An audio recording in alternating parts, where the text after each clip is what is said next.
Bonjour, je suis Sarah Mouni, je vis à Namur en Belgique et comme une grande partie de la population mondiale, je suis confinée en ce moment à cause de la pandémie du Covid-19. Voilà, moi je suis enseignante et dans le cadre de mon métier, je dois continuer à travailler de la maison, à suivre mes élèves, à réaliser des exercices avec eux en ligne via les plateformes qui nous sont mises enfin, qui sont mises à notre disposition. Merci à l'outil numérique, mais cet outil numérique malheureusement ne remplace pas le contact physique qui est quand même assez central dans le cadre de ma profession. Donc mes élèves me manquent beaucoup en tout cas. Euh, donc voilà, euh, à part ça, le confinement en Belgique n'est pas un confinement total puisqu'on peut continuer à aller faire ses courses, on peut faire les 100 mètres pour se dégourdir les jambes, mais dans tous les cas, on doit continuer à respecter les mesures de sécurité, les gestes barrières, pour continuer à nous protéger, à protéger les autres, à désengorger les hôpitaux et pouvoir sortir enfin de cette crise majeure. Alors, donc moi, c'est un confinement, en tout cas, que je vis plutôt bien, mais je voudrais ici penser à tous ceux qui sont obligés de sortir encore pour aller travailler, ceux qui restent sur le pont, comme on dit. Euh, c'est assez compliqué et donc on pense à eux.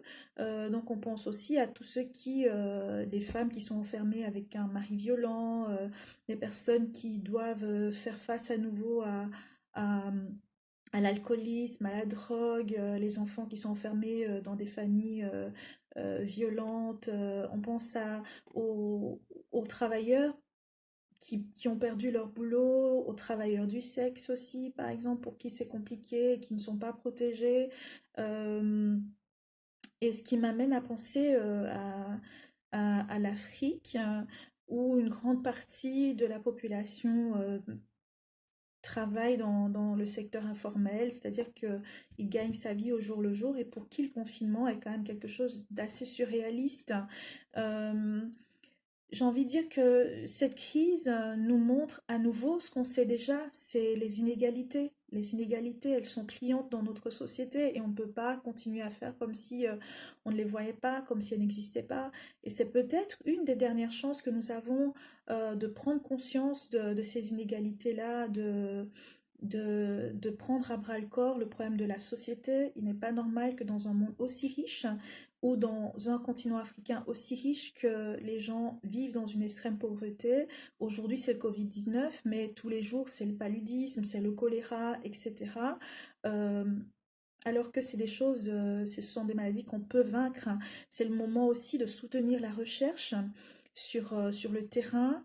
Euh, que ce soit les gouvernements, mais peut-être un appel à la diaspora tout entière pour que nous puissions enfin nous organiser, que nous puissions participer peut-être à l'innovation parce que l'intelligence est là, les bras sont là et enfin, en tout cas, c'est une crise qui me donne beaucoup d'espoir parce que je pense qu'on va arriver à la surmonter et qu'on va peut-être aller vers des stratégies pour préparer l'Afrique pour l'avenir. Devant nous, on va avoir les crises environnementales qui vont arriver, d'autres épidémies sûrement. Il faudra qu'on soit prêt pour ça en tout cas. Donc voilà mon mot aux diasporas et aux populations africaines, c'est tenez bon, respectez, faites au mieux. Je pense que le confinement est quelque chose de très difficile, mais faites au mieux pour vous protéger, pour protéger vos proches et organisons-nous